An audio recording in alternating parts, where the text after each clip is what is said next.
नमस्कार. नमस्कार. नमस्ते. नमस्कार दर्शको, मी राजेंद्र गरत, उपसंपादक दैनिक आपलं नवे शहर.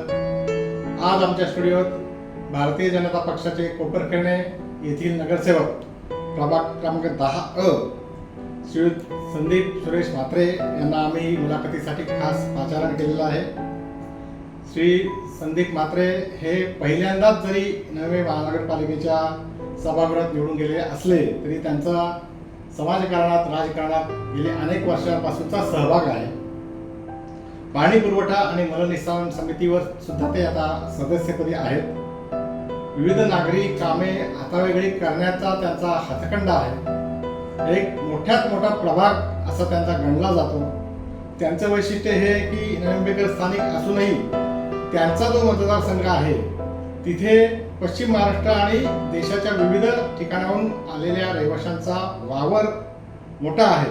तरी एक स्थानिक मूलनिवासी म्हणून त्यांनी या निवडणुकीत घवघवीत यश संपादन केलं आहे. तर अशा श्री संदीप म्हात्रे यांचं मी आमच्या या मुलाखती सत्रात हार्दिक स्वागत करतो. नमस्कार, मी नगरसेवक संदीप सुरेश म्हात्रे. आज मला नवे शहरचे उपसंपादक सन्माननीय राजेंद्र गरत साहेब यांनी माझी राजकीय आणि सामाजिक जीवनशैली माहिती करण्यासाठी मला आपल्या कार्यालयात बोलवलं. माझी मुलाखत आज ते घेत आहेत, त्याबद्दल मी त्यांचे आभार मानतो आणि नवे शहरचे आभार मानतो. धन्यवाद. संदीपजी, पहिलाच प्रश्न, कशी होती लढत? आत्ताच मी सांगितलं तुमचा परिचय देताना की तुम्ही तिथले मूलनिवासी एक आणि महाराष्ट्राच्या विविध भागातून आणि देशाच्या विविध भागातून आलेल्या लोकांचा तिथे भरणा अधिक. तर ही लढत कशी होती आणि कशा प्रकारे तुम्ही तिथे विजय साधला? लढत ही साहेब अटीतटीची होती, चौरंगी लढत होती. आणि माझ्याबद्दल माहिती सांगायची तर माझा जन्मच आता जो माझा वार्ड आहे त्या ठिकाणी झालेला आहे. आमचं शेतावरचं घर होतं आणि आजूबाजूला डेव्हलपमेंट ही नंतर झाली, त्याच्यामुळे लहानपणापासून सगळी लोक मला तिथली ओळखतात. त्यांच्यामध्ये मी मिळून मिसळून राहतो आणि खरं बोलायचं तर त्यांच्या प्रत्येक सुखादुःखात मी अगदी सातारा असेल, सांगली असेल, बत्तीस शिराळा असेल, जुन्नर असेल, नाशिक असेल, पुणे असेल, अहिल्यानगर असेल, सगळ्याकडे त्यांच्या लग्न असतील, शुभकार्य असतील, कुठल्याही कार्याला मी अगदी त्यांच्या गावापर्यंत पोचतो, त्यांच्या गावातल्या चुलीपर्यंत पोचतो. त्याच्यामुळे प्रत्येक समाजाशी माझी नाळ जोडलेली आहे आणि त्याच्यामुळे माझा विजय हा सहज मला मिळवता आला. किती मताधिक्यांनी हा तुम्ही विजय मिळवला? मी 8,000 मतांनी साहेब निवडून आलोय आणि याचं श्रेय फक्त माझ्या मतदारसंघातील माझ्या मतदारांना आहे. या निवडणुकीच्या निमित्ताने आपण पहिल्यांदाच 4 सदस्य असलेल्या प्रभाग रचनेला सामोरं गेलो. आपल्या अंगवळणी आधीची एकाच एक अशी लढत होती. तर ही नवीन प्रभाग रचना मतदारांना समजवताना तुम्हाला काय प्रयास पडले? खरं तर ही आजची जी झालेली निवडणूक आहे ही माझे कार्यकर्ते आणि प्रभागातील जनतेने स्वतःवर ओढवून घेतली होती. कारण गेली सातत्याने 25 वर्ष ते प्रत्येक नागरिकांच्या समस्येसाठी मी त्यांच्यासोबत उभा राहिलो होतो आणि मला ॲक्च्युली त्या मतदारसंघामध्ये जास्त काम करावंच लागलं नाही, कारण लोकांनीच इतका अलोट गर्दी मतदानाच्या रूपाने दिली. आणि प्रचाराला तुम्ही बघाल किंवा इतर कुठलं काही कार्यक्रम असेल, नाईक साहेबांची रॅली असेल किंवा इतर कोणी नेते मंडळी आले असते तेव्हा लोकांना बोलवायला लागायचं नाही. संध्याकाळी आपोआप लोक जमा व्हायची आणि मागच्या ज्या 15 तारखेला जी निवडणूक झाली त्या निवडणुकीला इतका लोकांनी उत्स्फूर्त प्रतिसाद दिला की अगदी मतदारांना घरातून आणण्यापासून त्यांचं मतदान करण्यापासून सगळी कार्य हे जनतेने केलेले आहे. त्याच्यामुळे हा विजय जनतेचा आहे. प्रभागात एक प्रभाग म्हटला तर तिथं समस्या आहेत, अडचणी आहेत.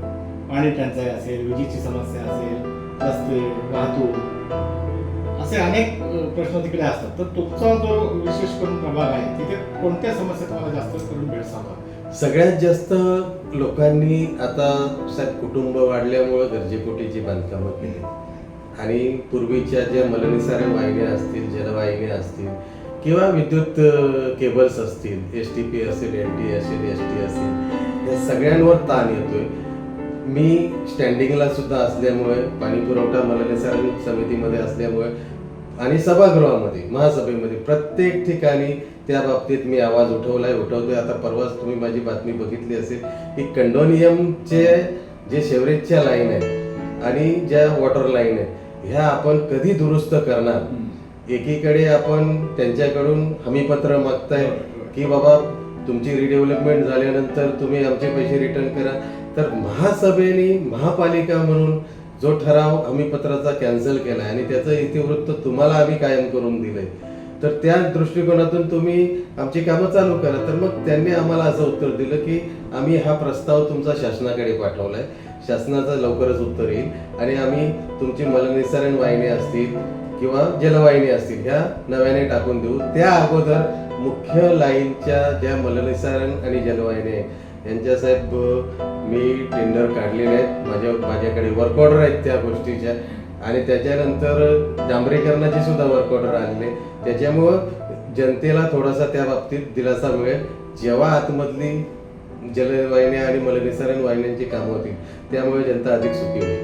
वाशी कोपरखैरणे हा जो रस्ता आहे हा नेहमीच व्यस्त असतो, विशेष करून गुलाबचंद डेअरी समोरचा भाग, कोपरखैरणे डेपो परिसर आणि डीमार्ट या पट्ट्यात सातत्याने म्हणजे दिवसाच्या कुठल्याही तासाला सर्वसाधारणपणे वाहतुकीचा खोळंबा तिथे झालेला दिसतो. त्याच्यावर आपल्याकडे काय उपाय आहे का? नाही, ही वस्तुस्थिती आहे की गुलाबसन एरिया असेल किंवा डीमार्टचा आमचा एरिया असेल, ह्या दोन भागांमध्ये म्हणजे ट्रॅफिक होत असते. परंतु ह्याच्यावर आमचे जे मागील जुने नगरसेवक होते त्यांनी आणि नाईक साहेबांच्या पुढाकारातून फुटओव्हर ब्रिजचं काम तिथे चालू केलेलं आहे. म्हणजे आता टेंडर प्रोसिजर त्यांची झालेली आहे, थोड्या दिवसात वर्क ऑर्डर येईल, त्याच्यामुळे ट्रॅफिकला थोडासा तिथे दिलासा मिळेल. त्यातल्या त्यात बाकी त्याच्यामध्ये काही सुखसुविधा करता येतील का, रोडचं बायफर्केशन असेल किंवा फुटपाथचं बायफर्केशन काय असेल याची तपासणी करून आम्ही नक्कीच त्याच्यातून मार्ग काढू. अलीकडे नवी महानगरपालिकेच्या सभागृहात गोंधळाचं प्रमाण वाढलेलं दिसतंय. शिंदे गट जो आहे शिवसेनेचा त्याच्याकडून सभागृहाच्या कामकाजात अडथळे आणणं किंवा विशेष प्रकारची वक्तव्य होणं हे प्रकार वारंवार घडताना दिसतात. तर यावर काहीतरी शिस्तीचा अंमल व्हावा यासाठी काय प्रयत्न आहे? सभागृह चालवताना सन्माननीय महापौर महोदया असतील किंवा आमचे सभागृह नेते सागरजी नाईक साहेब असतील, अगदी कायदे आणि कलम याच्यावर बोट ठेवून सभागृह चालवत असतात. विरोधाला विरोध म्हणून नाही किंवा एखाद्या प्रस्तावामध्ये त्यांना जर काही समजलं नाही तर नक्कीच त्या गोष्टीला म्हणजे विरोध ते करतात.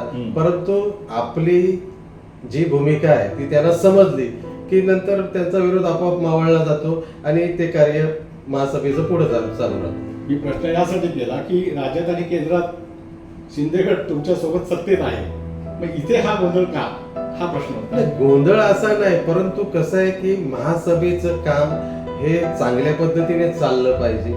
महासभा ही नियमाने अधिनियमाने चालली पाहिजे. त्या दृष्टिकोनातून एखाद्याला आपले विचार पटतीलच असातला भाग नाही. विचार जर पटले नाहीत तर ते उभे राहून प्रश्न विचारतात किंवा त्यांचा रोग आपल्याला विरोधच आहे असं आपण समजून घेऊ शकत नाही. परंतु त्यांना आपण नियमांद्वारे कायद्या कलमांद्वारे जर सगळं समजावून सांगितलं तर तो विरोध आपोआप मावळला जातो. आता जिकडे तिकडे SIRच्या बद्दलचा प्रश्न सुरू आहे, तुमच्या प्रभागात कसा आहे, SIRला प्रतिसाद कसा आहे? गेले 20 दिवस झाले 25 दिवस झाले त्याच गोष्टीवर काम करतोय. लोकांमध्ये जनजागृती करणं, आपल्या मतांची काय किंमत आहे किंवा ते जर डिलीट मतदान झालं तर त्याचे काय दुष्परिणाम होतील याची माहिती आम्ही देतोय. मागच्या रविवारी आम्ही एक कॅम्प घेतला होता, त्याच्यामध्ये जवळजवळ 1000-1200 लोकांनी सहभाग घेतला, आपले फॉर्म्स भरून घेतले. आता मला वाटतं या आठवड्यामध्ये रोज आमच्याकडे 150, 200, 250 अशी लोक मतदानाचे आपला हक्क शाबूत ठेवतात. आणि येत्या शनिवार रविवारी आम्ही जनजागृती करून म्हणजे ती बॅनरबाजीच्या माध्यमातून असेल, सोशल मीडियाच्या माध्यमातून असेल आणि फोनच्या माध्यमातून असेल, SMS च्या माध्यमातून असेल, सगळ्यांना बोलावून प्रत्येक आपला जो हक्काचा मतदार आहे, आपला जो इथला स्थानिक मतदार आहे याचं मतदान शाबूत ठेवण्याचं काम करणार. नवी मुंबईच्या सर्वसाधारण रुग्णालयामध्ये इथल्या लोकांच्या बरोबरीने किंवा कन्मोना जास्तच महादपूर, गोवंडी, घाटकोपर इकडे मुंब्रा या परिसरातून येणाऱ्या लोकांचं उपचार घेण्याचं प्रमाण वाढतं आहे. ज्याबद्दल इथले जे नाईक साहेब वनमंत्री आहेत त्यांनी सुद्धा आवाज उठवला होता की हे इथल्या करदात्या लोकांसाठी आहे आणि त्याचा लाभ इथल्या लोकांना अग्रक्रमाने झाला पाहिजे. याबद्दल तुम्ही काय सांगा? नाही, डेफिनेटली, कारण नवी मुंबई महानगरपालिकेचं हॉस्पिटल हे नवी मुंबईकरांसाठीच आहे. परंतु एखादा जर अगदी सिरियस पेशंट असेल तर तेव्हा जात धर्म एरिया न बघता त्याच्यावर उपचार व्हायला पाहिजे. परंतु त्या गोष्टीचा जर कोणी गैरफायदा घेत असेल तर आदरणीय नाईक साहेबांनी त्या दिवशी सांगितलेलं आहे की त्यांना फोर्टिसचे चार्जेस लागतील, असे चार्जेस लावा, म्हणजे लोक त्या गोष्टीचा गैरफायदा घेणार नाही. कारण नवी मुंबईकरांसाठी बांधलेलं हे रुग्णालय याचा जास्तीत जास्त लाभ नवी मुंबईकरांसाठीच झाला पाहिजे, या मताचा मी पण आहे. आता एक शेवटच्या प्रश्नाकडे येतोय. नवी मुंबई आंतरराष्ट्रीय विमानतळ जे आपल्यापासून फारच कमी अंतरावर जवळच उजवे येथे उभारले गेले. नुकताच तिथे अबुधाबीवरून सुद्धा विमान उतरलं, म्हणजे डोमेस्टिक आणि इंटरनॅशनल, म्हणजे घरगुती आणि आंतरराष्ट्रीय अशा दोन्ही स्वरूपाची विमानसेवा तिथे सुरू झालेली आहे. म्हणजे आता काही बाकी राहिलेलं नाही, म्हणजे ज्याला म्हणतात पूर्ण क्षमतेने कार्यरत असं ते विमानतळ आता झालेलं आहे. त्या विमानतळाला या परिसरातील लोकनेते आणि रायगडचे तत्कालीन खासदार, पनवेलचे अनेक वेळा विधानसभा आमदार, विधान परिषदेचे विरोधी पक्षनेते, पनवेलचे तत्कालीन नगराध्यक्ष अशा विविध पदांवर सातत्याने काम केलेले आणि 1984चं जे जमीन बचाव आंदोलन आहे त्या आंदोलनाचे अग्रणी लोकनेते माननीय श्री दिबा पाटील साहेब यांचं नाव द्यावं यासाठी विविध वेळी आंदोलने झाली. ज्यावेळी महाविकास आघाडीचं सरकार महाराष्ट्रात होतं त्यावेळी भारतीय जनता पक्षाचे लोक त्या आंदोलनात सहभागी असायचे.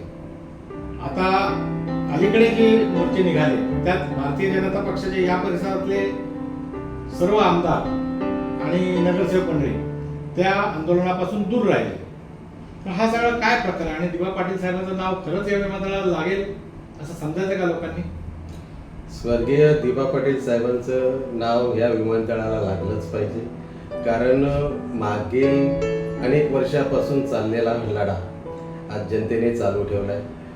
मागच्या आंदोलनामध्ये आम्ही सुद्धा सगळेजण होतो आणि आदरणीय लोकनेते गणेशजी नाईक साहेबांची प्रकृती खालावली असताना त्यांनी संदीप नाईक साहेब असतील, संजीव नाईक साहेब असतील, सागर नाईक साहेब असतील आणि पूर्ण नाईक कुटुंब यांना त्या आंदोलनामध्ये उतरवलं होतं आणि सर्वच कार्यकर्ते त्या आंदोलनामध्ये उतरले होते. कारण सगळ्यांना हवंय की आदरणीय लोकनेते दिबा पाटील साहेबांचं नाव त्या विमानतळाला लागलं पाहिजे.